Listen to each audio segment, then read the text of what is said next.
Now let's talk about levels of strategy. As we've seen in the earlier discussion, there are three basic levels of strategy in an organization, right? One is the corporate level strategy, which is the top management, explains what business the organization is into, what is the vision of the organization, what is the mission of the organization. SBU level strategy, that is strategic business unit level strategy, clarifies how does an organization compete in the marketplace, what kind of capabilities you need to build, what kind of partnerships you need to have, what kind of resources you need to put in place. Functional level strategy explains how does the organization support the business level strategy. So you have a business level strategy, how do you align the different functional resources, whether it is manufacturing, sales, marketing, product department, or HR or finance. So these supply chain management, these different functions work together to align with the business level strategy. So in short, corporate level strategy is what business are we in, business level is how do we compete, functional level, how do we support the business level strategy. So this concept framework should be very clear. So those inputs, you need to look for inputs relevant to these three different levels. So let's quickly look at corporate level strategy. Addresses the fundamental questions such as what is the purpose of the enterprise, why the organization is existing, what is the socio-economic impact it wants to create.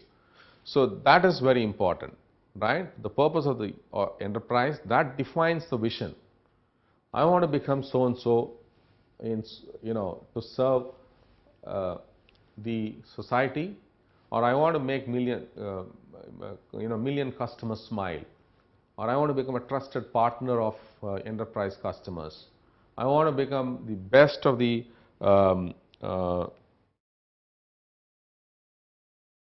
I want to become best in class company in my industry. So these things really matter, your purpose, how do you want to create a socio-economic impact. That creates a vision. Business the enterprise wants to pursue, clearly define that. You have to make choices there. Expansion and diversification strategy of each business, mergers and acquisitions. So is there an opportunity for that? Defining business guidelines and corporate governance. So this is a scope coming under the corporate level strategy. Let's look at SBU level strategy. Strategic business unit strategy decides the competitive advantage of an enterprise that needs to succeed in the chosen line of business, right? So you have to create a competitive advantage. What kind of competitive advantage? You have to make choices there, whether you want to make a low cost or a high cost or a high volume or a low profit or a whatever.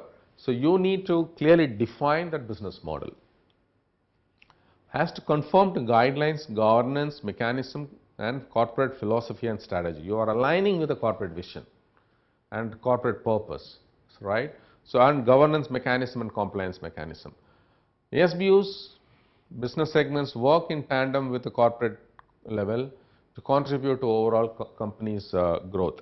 So, it's very important. So, you have to align with the corporate level and also with the functional level, not only with corporate level, also with functional level. What is functional level strategy?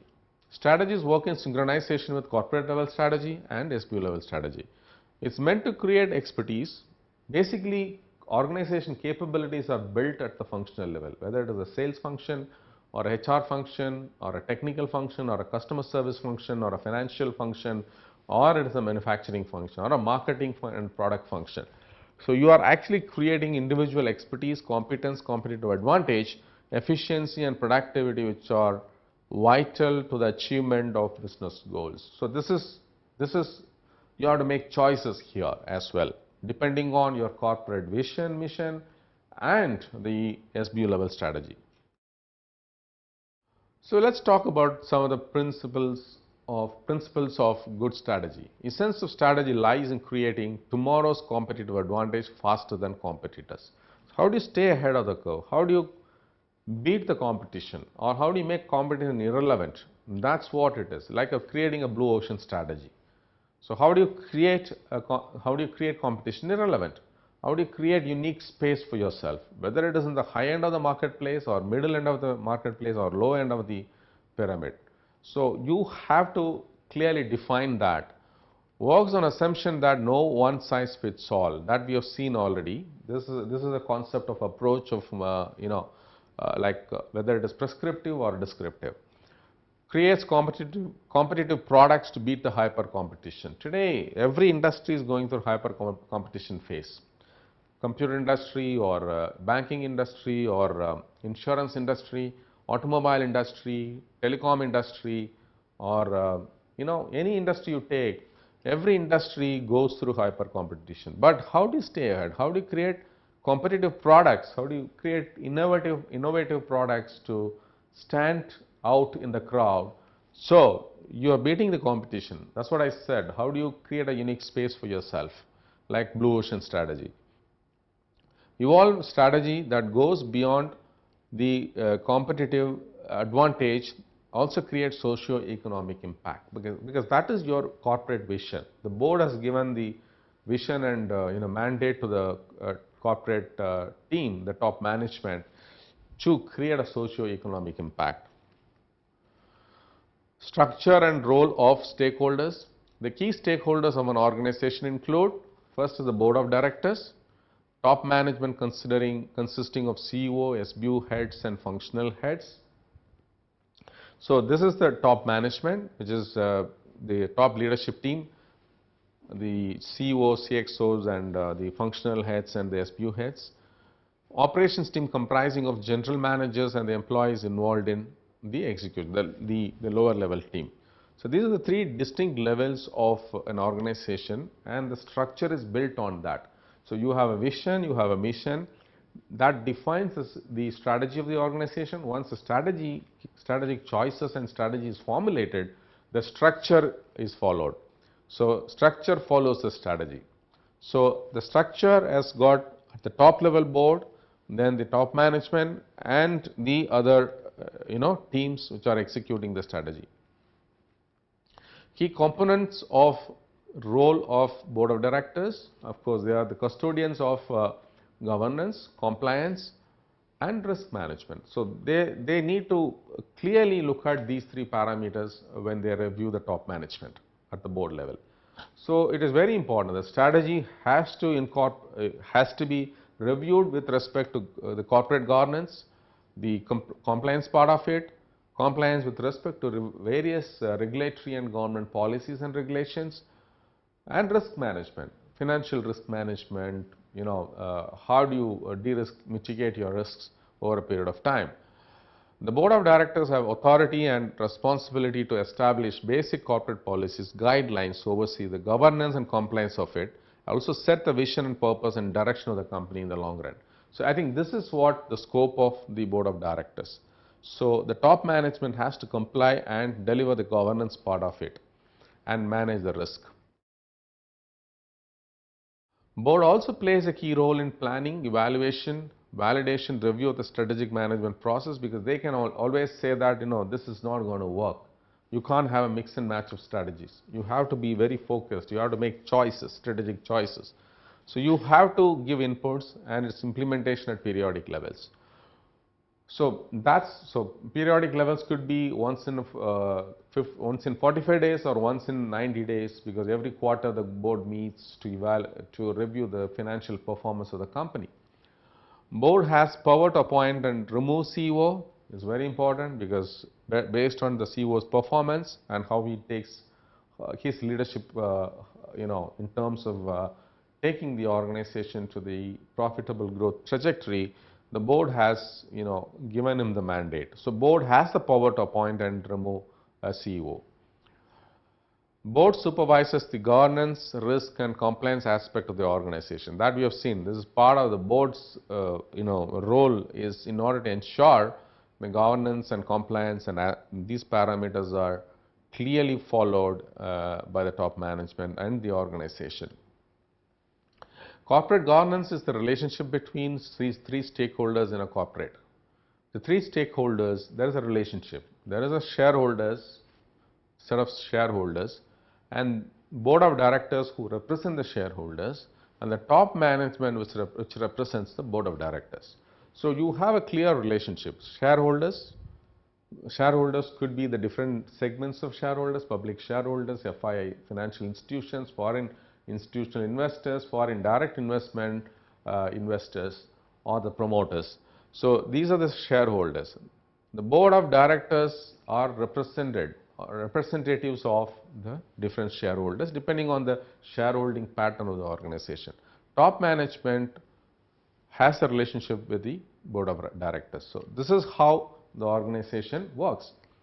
Some of the corporate governance challenges include conflict of interest, independence, knowledge of the directors, performance, evaluation of the board of.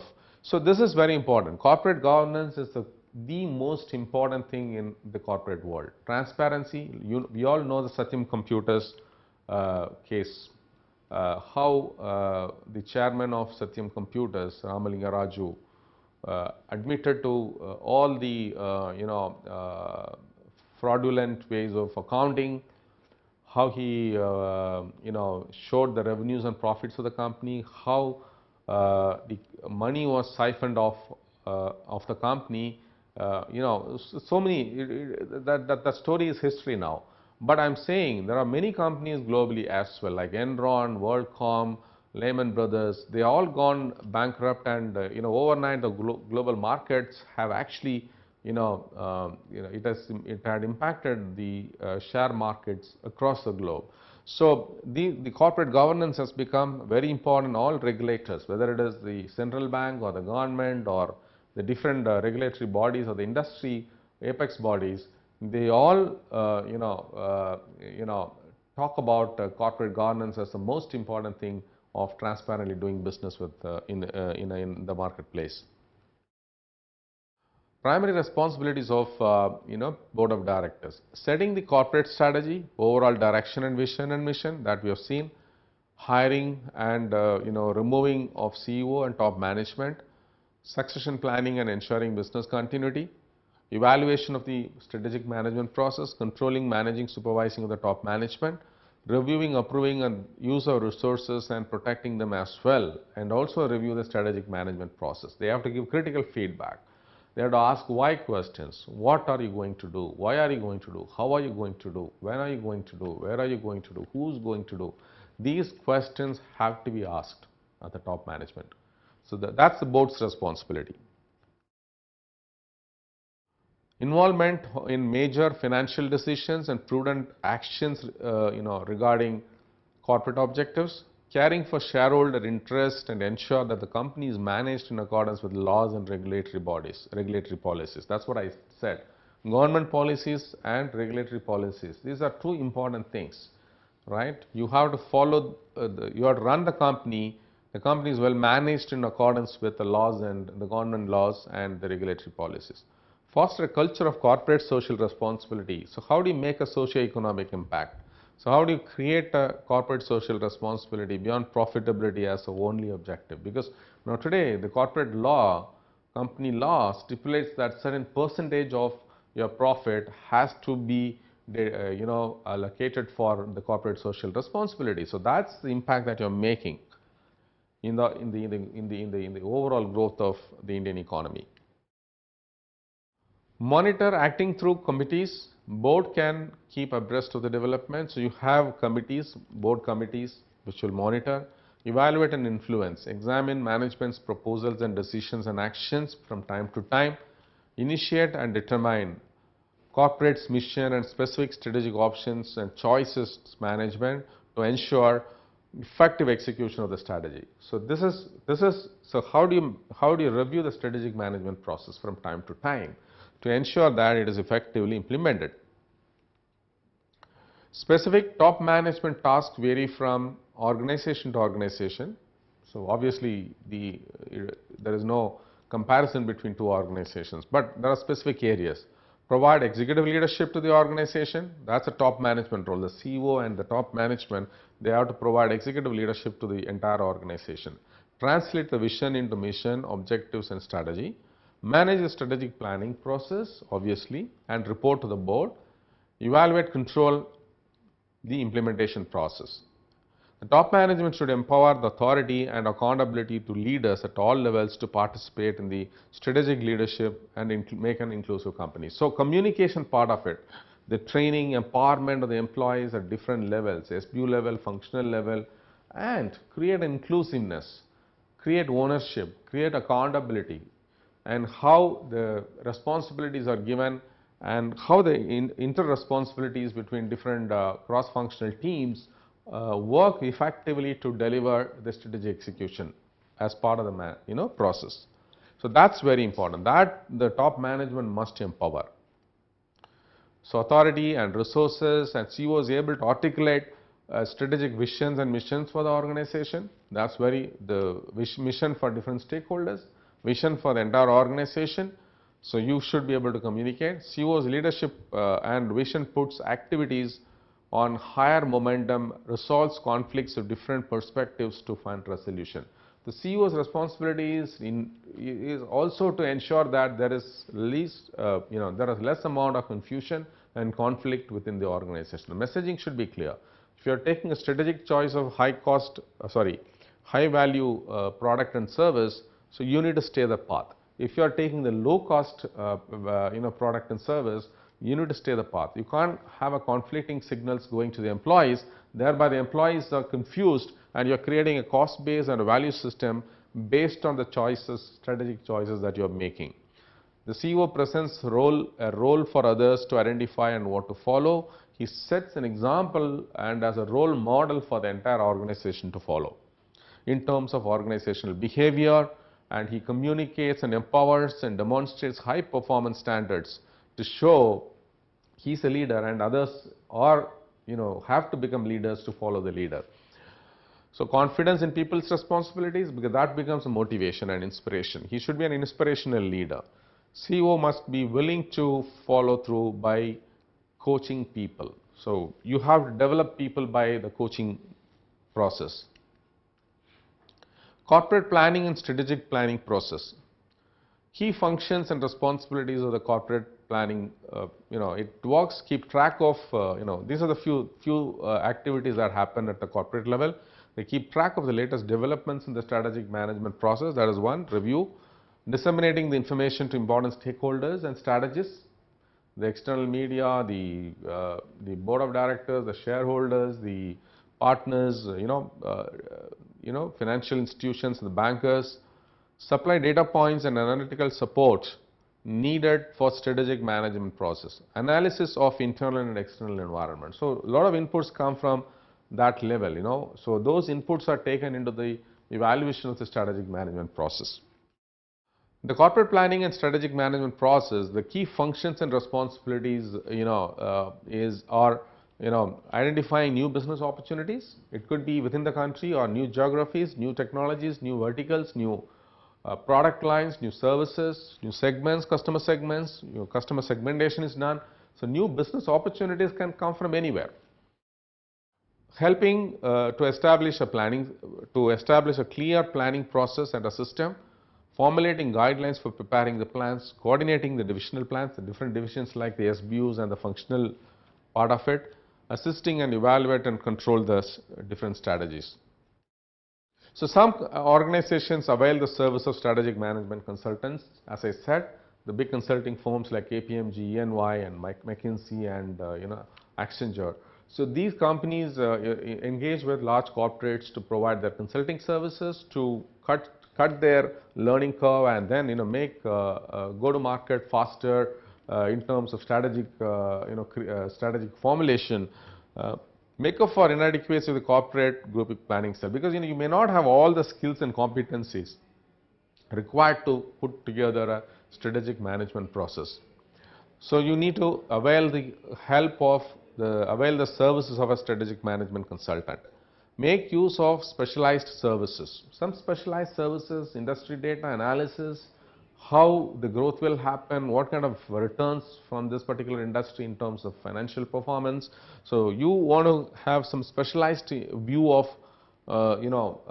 before you decide to work on a new business opportunity. Bring in independent perspective in this strategic management process. So you need to get an outside-in view about perspective about the strategic management process, so you will engage a strategic management consultant. Now we are coming to the most important part. What are the 4 key components of strategic management process? So we talked about the relevance and importance and the role of different levels of strategy and the role of the board of directors, CEO, top management and the SBU and functional levels. So the first one is the environment analysis. So you have strategic management process, which is the environment analysis, strategic formulation, making strategic choices here by doing SWOT analysis, then implementation and review and control. So environment analysis is all about political, regulatory, economic, social and technological environment. The PEST analysis, the SWOT analysis. Implementation is execution. You have to have a clear project management capability to implement the strategy. Review and control, which is part of the top management which does the review and control. So this is the thing. This is a continuum. This is an ongoing process. It keeps evolving. It's a dynamic tool. So based on the inputs from time to time, depending on the changing environment, so the strategic management process also gets updated accordingly. It involves main elements of the strategic management theory. It involves adopting the organization to its business environment, fluid and complex and dynamic in nature. Create novel combination of circumstances requiring unstructured, non-repetitive responses. Affects the entire organization by providing direction. So that's the key thing that we have been talking about. So this is what it does. Involves both strategy formulation, also strategy implementation. So it does at all levels, different levels, corporate level strategy, the business unit level strategy and the functional level strategy. Involves conceptual level, both at a concept level and also at execution level, analytical thought process. Business environment factors. So environment analysis, the first one is environment analysis. There is industry and competition analysis. Then there is a macro environment analysis. Business environment factors that impact on the success of the company. Factors that could be internal and external to the organization. Industry and competition are 2 major external factors that we talked about. And then you have the macro environment, which is basically the political, regulatory, economic, social and technological forces which are affecting an organization. So these inputs are very much required to be captured, and these inputs have to be very authentic and reliable, because if you make any mistake, then your strategy formulation will fail fundamentally. In the formulation phase, you have so the first one is environment. So you have external and internal environment. In the external environment, you have industry and competition and the macroeconomic factors, right? So now strategy formulation, once the inputs are gathered from the environment analysis, how do you determine your mission and objectives? So you have the vision set by the board. So how do you translate that mission relevant to the what the external environment is all about? If there is any change in an external environment, this also changes. Your mission, you have to be realistic. Your mission and objectives will also change. SWOT analysis, consideration of strategic options and choices, alternatives you have to make, and evaluation and make a clear choice for an appropriate strategy. So this is very important. Once the vision of the organization is translated depending on your external and internal environment, you define the socio-economic purpose and reason for your company's existence.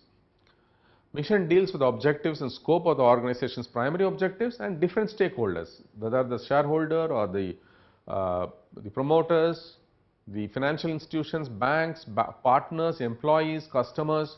So you create that mission so it is holistic in nature, able to address the requirements of all the stakeholders. Mission is detailed description of the actionable components of the vision. Obviously, it has to be actionable with clear objectives and KPIs.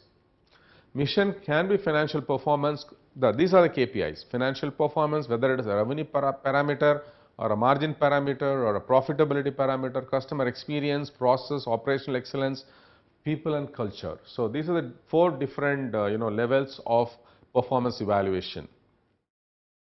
So here we do SWOT analysis. Once you have the environment analysis done, analysis of company's strengths and weaknesses and opportunities and threats. This is done. So where you are strong at, what are your strengths, what are your weaknesses where you need to improve upon, and focus your strategy on that.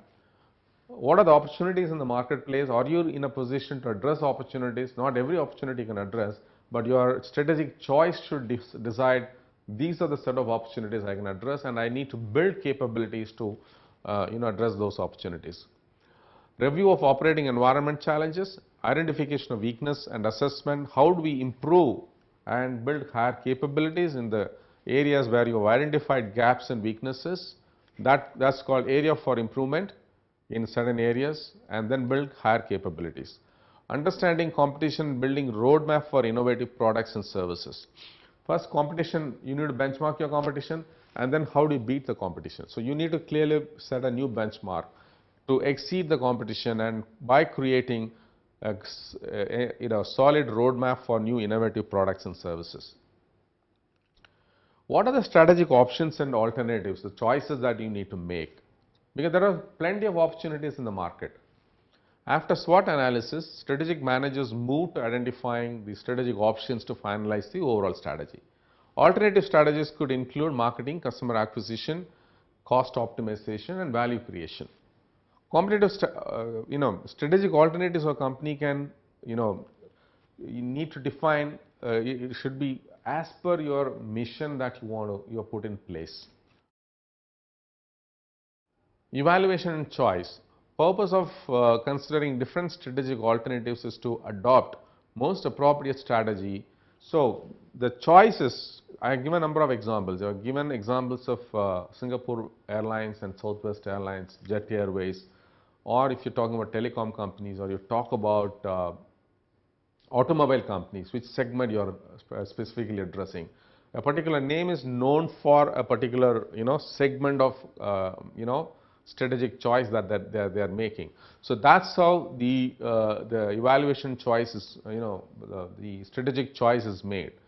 Purpose of considering different strategic alternatives to adopt most appropriate strategy that will enable the organization to achieve its strategic objectives and mission. General framework for evaluation is whether it is suitable for the organization.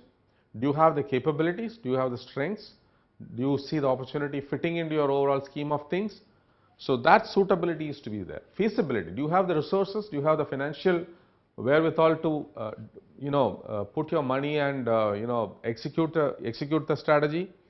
Acceptability among the various stakeholders. So these three key parameters, if you use, you will be able to make the right choice for your strategy.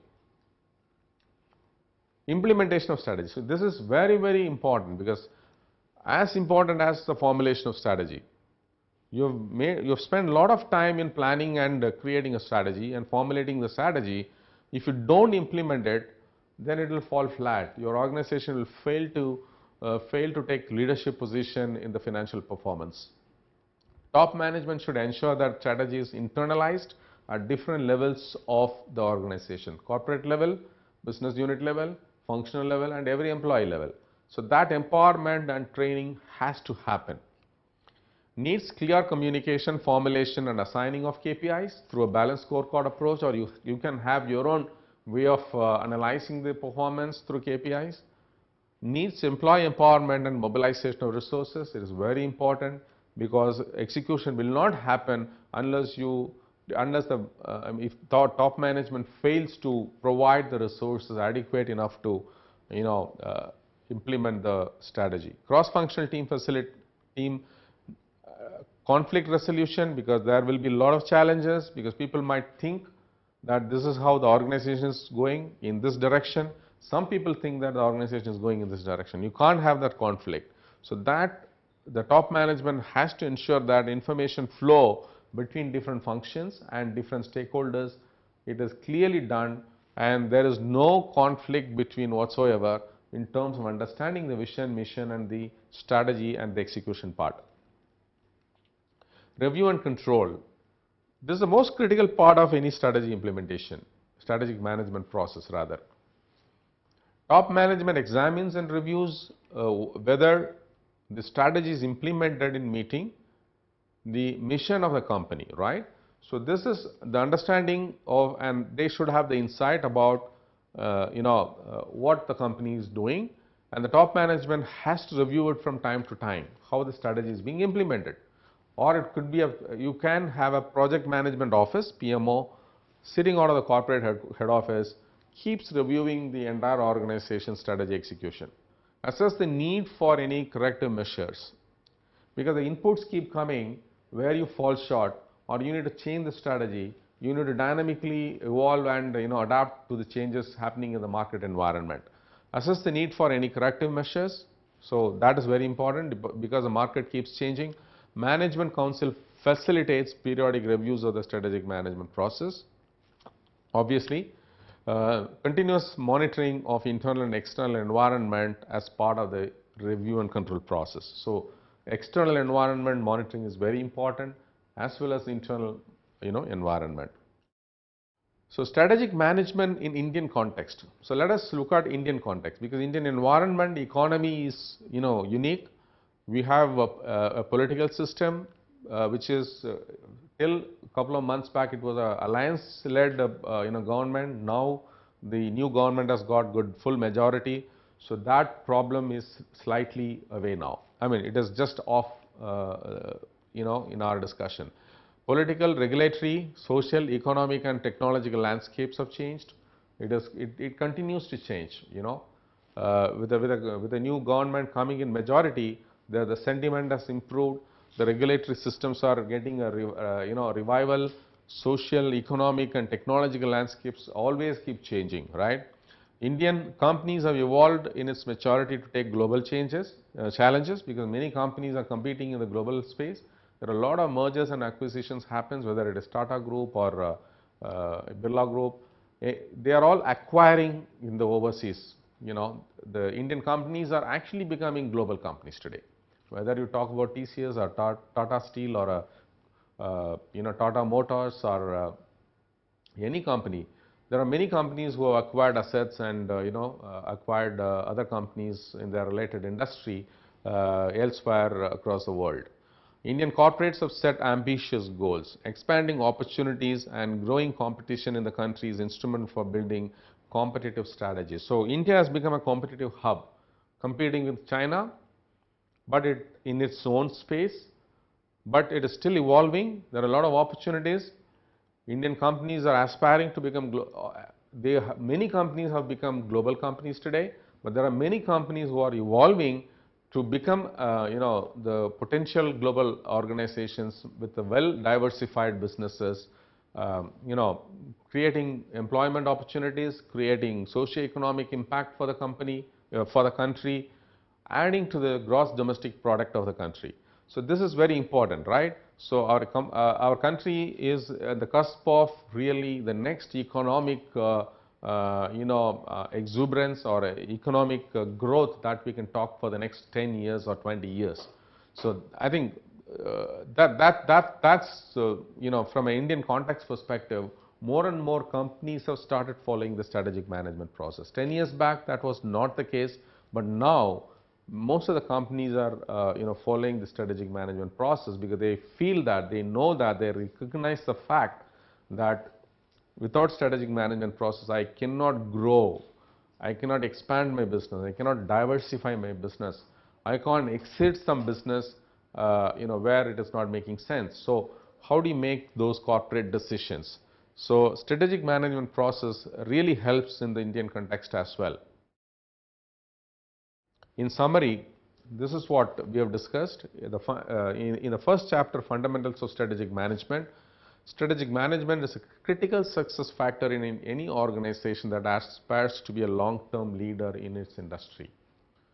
It is crucial to understand the fundamentals. So we have talked about the various components of strategic management process, the relevance and importance, the limitations of strategic management process, what kind of approaches that you can take, what are the different levels of strategic management processes in an organization, and what are the different roles of different stakeholders like board of directors, top management, and the functional unit and business unit stakeholders have on the organization.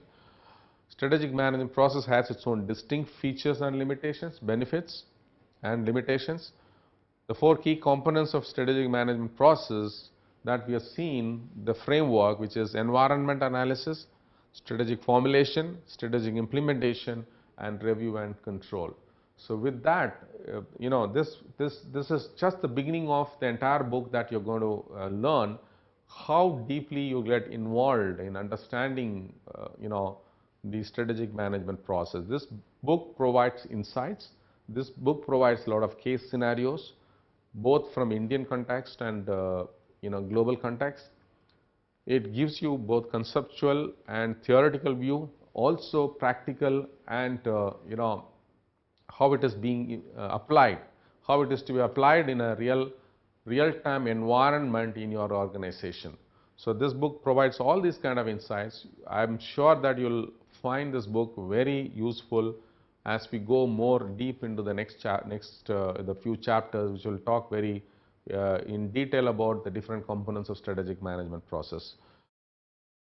With that, I would like to thank you. We have come to the end of the session. I would like to formally thank you, and I would like to meet you in the next chapter, which is on industry and competition analysis. Thank you.